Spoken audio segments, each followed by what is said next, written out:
اپنے گھر کسائی سے 260 کے ریٹ میں لا کے بیوی سے کہتے ہو چھیچڑا بھی مت پھینک دینا، 260 کا ریٹ ہے،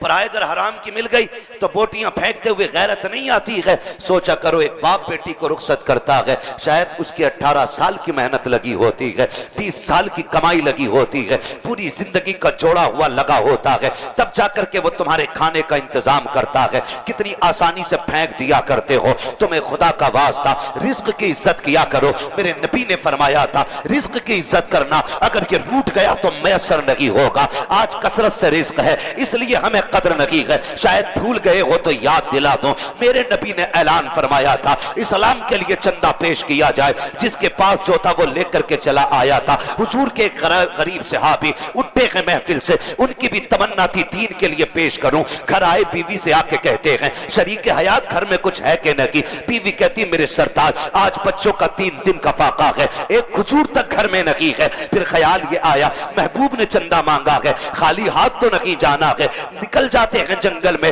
کسی کے باغ کی سیرابی کی، پانی ڈالا تو مٹھی کھجوریں لے کر کے آئے ہیں، ایک مٹھی کھجور گھر لے کر کے آئے ہیں، کہا بیوی سے بچوں کی بھوک مٹا لی جائے۔ دوسری مٹھی کھجور لے کر کے حضور کی چوکھٹ پہ جاتے ہیں، لیکن پہنچے تو عجیب منظر تھا، ابو بکر صدیق سارا مال لیے کھڑے ہیں، فاروق اعظم آدھی دولت لیے کھڑے ہیں، ڈھیر لگا دیکھا ہے، غیرت سے کونے میں چھپ کے بیٹھ جاتے ہیں، کہاں ابو بکر کی دولت، کہاں میری مٹھی بھر کھجور ہے؟ یہ سوچ کر کے آپ ایک کونے میں بیٹھ جاتے ہیں، شکستہ دل ہے، آنکھ میں آنسو ہے، خدا کی قسم میرا نبی تو سب کے دلوں کی خبر جانتا ہے، تبھی تو بریلی کے امام نے کہا تھا اور کوئی غیب کیا تم سے نگاہو بھلا جب نہ خدا کی چھپا تم پہ کروڑوں درود۔ میرے نبی نے ملاحظہ فرمایا، آقا فرماتے ہیں فلاں صحابی کھڑا ہو جائے، وہ کھڑے ہو گئے، یا رسول اللہ کا کیا بات ہے کونے میں چھپ کے کیوں بیٹھے ہو، کچھ لائے نہیں ہو؟ کہا آقا لایا تو ہوں لیکن کیا کروں، آقا ابو بکر کی دولت کے سامنے مجھے آتے ہوئے غیرت آ رہی ہے، عمر کی دولت کے آگے مجھے خرچ کرتے ہوئے دکھاتے ہوئے سرکار شرم آ رہی تھی، اس لیے کونے میں بیٹھ گیا۔ آقا میرے گھر میں کچھ نہیں تھا، بچوں کا 3 دن کا فاقہ تھا، سرکار میں جنگل گیا، مزدوری کی، میں نے مٹھی بھر کھجوریں لے کر کے آیا ہوں۔ میرے نبی کی آنکھوں میں آنسو آئے، فرمایا تم وہیں ٹھہرو میں چل کے آتا ہوں، ابو بکر اپنی دولت خود لے کے آئے ہیں، تیری دولت کو لینے میں آ رہا ہوں۔ بریلی والے نے کہا تھا کون دیتا ہے دینے کو منہ چاہیے، دینے والا ہے سچا ہمارا۔ سبحان اللہ، نعرہ تکبیر۔ چاہیے اور حالات یہاں تک بگڑ چکے ہیں، دعوت ایک کی ہوتی ہے، بائک پہ 3 ٹنکے جا رہے ہیں، ایک بندے کی دعوت ہے، ایک گھر سے 6 بھر کے جا رہے ہیں، جتنوں کی دعوت ہوا کرے اتنے ہی لوگ جایا کرو، دوسرے کی عزت کا خیال کیا کرو، اس چیز کا خاص خیال رکھنا، دعوت ایک کی ہے، چل یار بھورا میرے دوست کے ہاں دعوت ہے، چل کلوا تو بھی بیٹھ جا، بس کی بات نہیں ہے،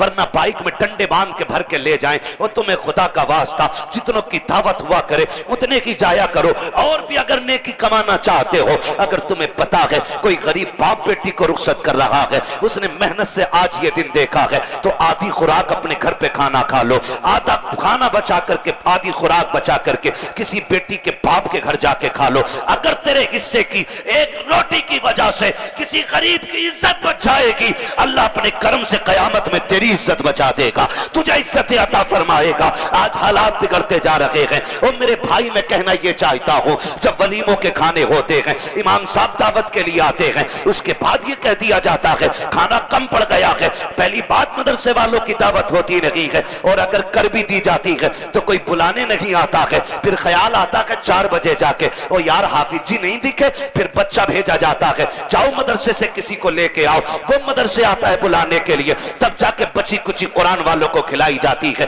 یہ عزت دی ہے ہم نے قرآن کو، یہ احترام دیا ہے ہم نے قرآن کو، یہ عظمت بخشی ہے ہم نے قرآن کو، غیرت آنی چاہیے۔ اور خیال کرو یار اللہ توفیق دے، تمہارے حالات یہ ہیں کہ جب کھانے کے ٹیبل لگا کرتے ہیں کنڈیشن یہ ہوا کرتی ہے سب سے آگے ٹیبل لگے ہوتے ہیں، اگر کوئی میلے کپڑے والا بندہ آ جاتا ہے لوگ کہتے پیچھے جا تمہارا کھانا ادھر چل رہا ہے، نیچے بیٹھ کے کھلایا جا رہا ہے، یہ کس کے لیے ہے؟ کہ اس پہ وی آئی پی لوگ بیٹھیں گے، اس پہ وی آئی پی بیٹھیں گے۔ کسے کہتے ہو وی آئی پی؟ کون ہوتا ہے وی آئی پی؟ لوگ سمجھتے ہیں 22,000 کا کوٹ پہننے والا وی آئی پی ہے، 18,000 کا چشمہ لگانے والا وی آئی پی ہے، 26,000 کا جوتا پہننے والا وی آئی پی ہے۔ نہیں خدا کی قسم یہ تو تیرا میرا خیال ہے، چل مدینے والے سے پوچھتے ہیں وی آئی پی کون ہے؟ آقا فرماتے ہیں خیرکم من تعلم القرآن وعلمہ، یہ پینٹ والا وی آئی پی نقیق ہے، ٹوپے والا وی آئی پی نقیق ہے، چشمے والا وی آئی پی نقیق ہے، سب سے وی آئی پی وہ ہے جو قرآن پڑھا کرتا ہے، قرآن پڑھایا کرتا ہے۔ سبحان اللہ، نعرہ تکبیر۔ حافظ جی آگے، ابا مدرسے کے بچے آئیں، بیٹے چٹائی بچھا کے بٹھا دے کئی کونے میں، کیوں؟ یہ تجھے یتیم لگ رہے؟ خدا کی قسم یہ لاوارث نہیں ہے، یہ وہ ہے جن کا کعبے والا بھی وارث ہے، خود مدینے والا بھی وارث ہے۔ آپ کا مہمان میرے گھر آ جائے یا میرا ملنے والا آپ کے یہاں چلا جائے، میرے نام پہ آپ اسے عزت دو۔ وہ آ کے کہیں فلاں جگہ گئے تھے، میں نے آپ کا نام لیا، لوگوں نے پانی پلایا تھا، کھانا کھلایا تھا، میں بڑا خوش ہو جاؤں گا۔ پھر زبان کیا کہے گی؟ اللہ جس نے میری عزت رکھی ہے قیامت میں اس کی عزت رکھ لینا۔ بتا اگر میرے مہمان کی عزت ہو، ان کے مہمان کی عزت ہو تو یہ اتنے راضی ہیں، اگر مدینے والے کے مہمان کی عزت ہوگی تو مدینے والے کتنے راضی ہوتے ہوں گے، سرکار کتنے راضی ہوتے ہوں گے۔ لوگ کہتے ہیں برکت نہیں ہو رہی ہے، کمائی تو بہت کر رہا ہوں، شاید کسی نے دکان بند کرا دی ہے، کسی نے کروا دیا ہے، کوئی جادو ہو گیا ہے۔ جادو نہیں ہے، یہ تیری میری بدعمالیاں ہے جن کی بنیاد پر برکتیں روٹ چکی ہیں۔ آج بھی میں کہتا ہوں قرآن والوں کی عزت کرنا شروع کر دو، خدا تمہارے گھروں کے اندر رحمتیں اتارنا شروع کر دے گا۔ معذل ہماری قوم یہ تانا دیا کرتی ہے کہ اس قوم کو چندے کے علاوہ کوئی دوسرا کام نہیں ہے، زبان کو لگام دو، ورنہ یاد رکھو جب تم کسی قرآن والے کے خلاف زبان کھولتے ہو، مشیت کا نقیب کہتا ہے یہ گھمنڈ کا سریا نکال گردن سے، ورنہ ایسی توڑوں گا کوئی بچانے والا نصیب نہیں ہوگا۔ جنہیں دولت پہ گھمنڈ تھا، جو قرآن والوں کو ذلیل سمجھتے تھے، جو دین والوں کو حقارت سے دیکھتے تھے، اللہ اوقات دکھا دیتا ہے ان کو۔ اگر آپ نے نہیں دیکھا ہو تو جاؤ جا کے ہاسپٹل میں دیکھو، جن کی مونچھ پہ گھی کے چراغ جلتے تھے، جن کے سامنے کوئی کھڑا نہیں ہوتا تھا، جن کی ناک پہ مکھی نہیں بیٹھ پاتی تھی، آج جا کر کے دیکھو وہ اپنی مکھیاں نہیں اڑا پا رہے ہیں، آکسیجن لگی ہے، رکھے ہوئے ہیں وینٹیلیٹر پر، محتاج پڑے ہیں، کپڑا تک سیدھا نہیں کر پا رہے ہیں۔ آج نقیب پوچھتا ہے مشیت کا کدھر گئی تیری عقل، کہاں گئی تیری طاقت جس پہ اترایا کرتا تھا؟ دیکھ کل بھی ہم طاقت والے تھے، آج بھی ہم طاقت والے ہیں،